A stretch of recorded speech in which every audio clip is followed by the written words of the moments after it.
मैं गरिमा अग्रवाल आप सभी का वंदन करती हूँ, अभिनंदन करती हूँ।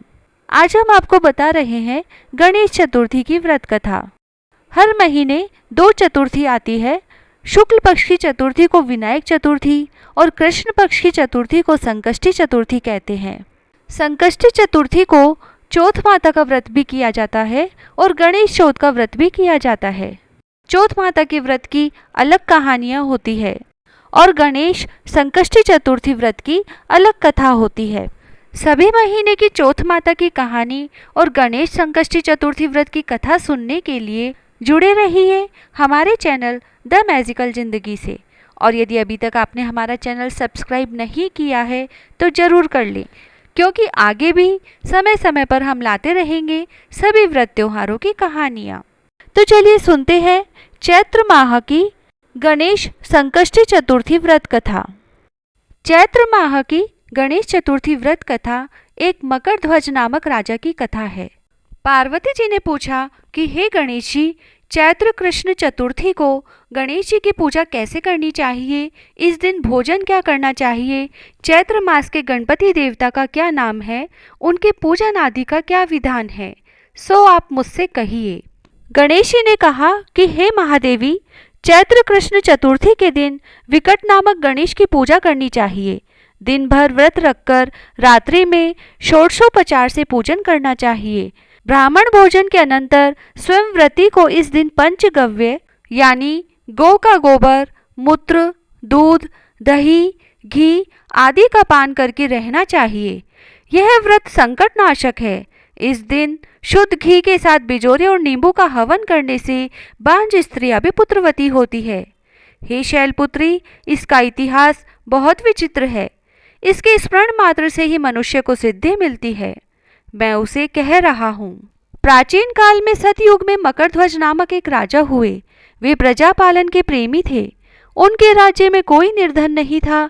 चारों वर्ण ब्राह्मण, क्षत्रिय, वैश्य, शूद्र अपने अपने धर्मों का पालन करते थे। प्रजाओं को चोर डाकू आदि का भय नहीं था। प्रजा स्वस्थ रहती थी। सभी लोग उदार, सुंदर, बुद्धिमान, दानी और धार्मिक थे। इतना सुंदर राज्य शासन होते हुए भी राजा को पुत्र की प्राप्ति नहीं हुई। तत्पश्चात महर्षि याज्ञवल्क्य की कृपा से उन्हें कालांतर में एक पुत्र की प्राप्ति हुई। राजा राज्य का भार अपने मंत्री धर्मपाल को सौंपकर विविध प्रकार के खेल खिलौने से अपने राजकुमार का पालन पोषण करने लगे। राज्य शासन हाथ में आ जाने के कारण मंत्री धर्मपाल धन धान्य द्वारा समृद्ध हो गए। मंत्री महोदय को एक से एक बढ़कर 5 पुत्र हुए। मंत्री पुत्रों का धूमधाम के साथ विवाह हुआ और वे सब धन का उपभोग करने लगे। मंत्री के सबसे छोटे लड़के की बहू अत्यंत धर्मपरायणी थी। चैत्र कृष्ण की चतुर्थी आने पर उसने भक्तिपूर्वक गणेश जी की पूजा की। उसका पूजन और व्रत देखकर उसकी सास कहने लगी, अरे क्या तंत्र मंत्र द्वारा मेरे पुत्र को वश में करने का उपाय कर रही है। बार बार सास के निषेध किए जाने पर भी जब बहू न मानी तो सास ने कहा, अरे दुष्टा, तू मेरी बात मान नहीं रही है, मैं पीट कर तुझे ठीक कर दूंगी। मुझे ये सब तांत्रिक अभिचार पसंद नहीं है। इसके उत्तर में बहू ने कहा, हे सासू जी, मैं संकट नाशक गणेश जी का व्रत कर रही हूँ। यह व्रत अत्यंत फलदायक होता है। अपनी बहू की बात सुनकर उसने अपने पुत्र से कहा कि हे पुत्र, तुम्हारी बहू जादू टोने पर उतारू हो गई है। मेरे कई बार मना करने पर भी वह दुराग्रह वश नहीं मान रही है। इस दुष्टा को मार पीट कर ठीक कर दो। मैं गणेश जी को नहीं जानती ये कौन है और इनका व्रत कैसे होता है। हम लोग तो राजकुल के मनुष्य हैं, फिर हम लोगों की किस विपत्ति को ये नष्ट करेंगे। माता की प्रेरणा से उसने बहू को बहुत मारा पीटा। इतनी पीड़ा सहकर भी उसने व्रत किया। पूजनोपरांत वह गणेश जी का स्मरण करती हुई उनसे प्रार्थना करने लगी कि हे गणेश जी, हे जगतपति, आप हमारे सास ससुर को किसी प्रकार का कष्ट दीजिए।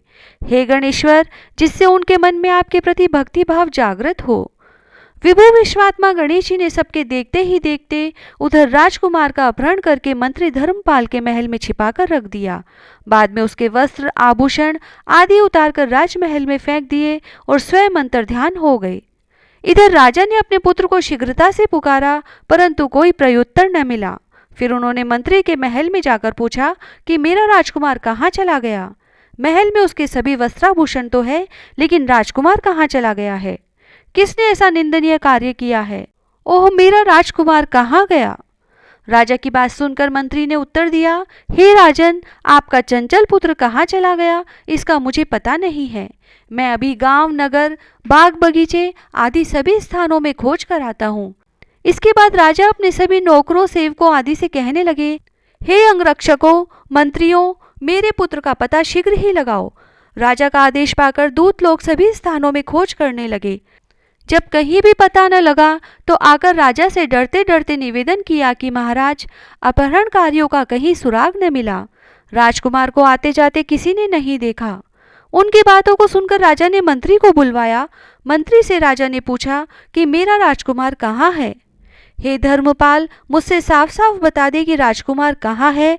उसके वस्त्राभूषण तो दिखाई पड़ते हैं, केवल वही नहीं है। अरे नीच, मैं तुम्हारा वध कर डालूंगा, तेरे कुल को नष्ट कर दूंगा, इसमें जरा भी संदेह नहीं है। राजा द्वारा डांट पड़ने पर मंत्री चकित हो गया। मंत्री ने सर झुकाकर कहा कि हे भूपाल, मैं पता लगाता हूँ। इस नगर में बालक अपहरणकर्ताओं का कोई गिरोह नहीं है और न ही डाकू आदि रहते हैं। फिर भी हे प्रभु, पता नहीं किसने ऐसा नीच कर्म किया और न जाने वह कहाँ चला गया।